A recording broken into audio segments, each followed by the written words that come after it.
Hello student, তোমরা কেমন আছো? আশা করি তোমরা সবাই ভালো আছো। প্রতাপ একাডেমি কোচিং পরিবারে তোমাদেরকে সকলকেই স্বাগত।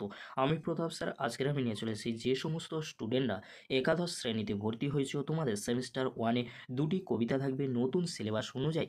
সাম্যবাদী আর ঈশ্বরচন্দ্র বিদ্যাসাগরের দুটি কবিতা থাকবে, তোমরা কবিতাগুলি দেখে নাও। এর পরবর্তীতে তোমাদের জন্য এই সাম্যবাদী আর ঈশ্বরচন্দ্র বিদ্যাসাগর এই যে দুটি কবিতা, এই দুটি কবিতার এমসিকিউগুলি নিয়ে পরবর্তীতে আলোচনা করব। তোমরা প্রথমেই দেখে নাও সাম্যবাদী কাজী নজরুল ইসলাম, এই কবিতাটি তোমরা দেখে নাও আর তোমরা এই কবিতাটি ভালো করে পড়ে ফেলো। তার পরবর্তীতে আমরা এই কবিতার বিষয়বস্তু আর গুরুত্বপূর্ণ এমসিকিউগুলি আলোচনা করে দেয়। তোমাদেরকে বলবো চ্যানেলটি অতি অবশ্যই তোমরা সাবস্ক্রাইব করে রাখবে, পাশে থাকা বেল আইকনে প্রেস করে অল নোটিফিকেশান অন করে দেবে।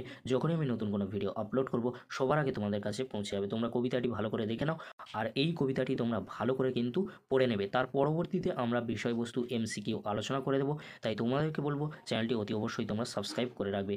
এর পরবর্তীতে যে কবিতাটি তোমাদের রাখা হয়েছে সেমিস্টার ওয়ানে, ঈশ্বরচন্দ্র বিদ্যাসাগর মাইকেল মধুসূদন দত্তের লেখা, তোমরা কিন্তু দেখে নাও। বিদ্যার সাগর তুমি বিখ্যাত ভারতী, করুণার সিন্ধু তুমি সেই জানে মনে, দিন যে দিনের বন্ধু উজ্জ্বল জগতে, হেমাদ্রির হেমক্লান্তি অমলান কিরণে, কিন্তু ভাগ্য বলে পেয়ে সে মহাপর্বতে, যে জন আশ্রয় লয় সুবর্ণ চরণে, সেই জানে কত গুণ ধরে কত মতে, গিরিশ কি সেবা তার সে সুখ সদনে, দানেবাড়ি নদীরূপ বিমলা কিঙ্করী, যোগায় অমৃত ফল পরম আদরে, দীর্ঘশির তরুদল দাসরূপ ধরি, পরিমলে ফুলকুল 10 দিশ ভরে, দিবসে শীতল শাসী ছায়া বনেশ্বরী, নিশায় সুশান্ত নিদ্রা ক্লান্তি দূর করে।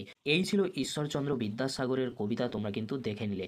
এর পরবর্তীতে এই যে দুটি কবিতা আমি আলোচনা করে দিলাম, এই দুটি কবিতার বিষয়বস্তু আর গুরুত্বপূর্ণ এমসিকিউগুলি আলোচনা করা হবে। তাই তোমাদেরকে বলবো চ্যানেলটি তোমরা অতি অবশ্যই সাবস্ক্রাইব করে রাখবে। ভিডিওটি শেষ করবার পূর্বে তোমাদেরকে বলে রাখি, তোমাদের সিলেবাস অনুযায়ী একাদশ শ্রেণীতে সেমিস্টার ওয়ানে গল্প পুঁই মাচা বিভূতিভূষণ বন্দ্যোপাধ্যায়, প্রবন্ধ বিড়াল বঙ্কিমচন্দ্র চট্টোপাধ্যায়, এই যে গল্প প্রবন্ধ পরবর্তীতে আলোচনা করে দেবো। তাই তোমাদেরকে বলবো চ্যানেলটি অতি অবশ্যই তোমরা কিন্তু সাবস্ক্রাইব করে রাখো, বন্ধুদের মাঝে বেশি বেশি করে শেয়ার করে দিও। আজকের এতটুকু, পরবর্তীতে তোমাদের জন্য খুব তাড়াতাড়ি পরবর্তী ভিডিও নিয়ে হাজির হব। ভিডিওটি দেখার জন্য তোমাদেরকে অসংখ্য ধন্যবাদ।